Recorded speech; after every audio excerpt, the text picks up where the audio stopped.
ఓ విశ్వాసి, గర్వం అనేది మన హృదయంలో దాగి ఉండే అత్యంత ప్రమాదకరమైన విషపూరిత పాము లాంటిది.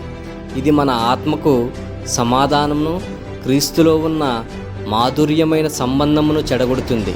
ఇది మొదటి పాపం. సాతాను పాపానికి బలమైన పునాది ఇదే.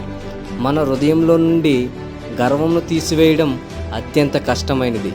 అంతేకాకుండా ఇతర కోరికలతో పోలిస్తే అత్యంత రహస్యమైనది మరియు మోసపూరితమైనది. మనకు తెలియకుండానే గర్వము మన హృదయంలోనికి వస్తుంది. కొన్నిసార్లు వినయమనే మారువేషం వేసుకొని ఇది మనల్ని మోసం చేస్తుంది.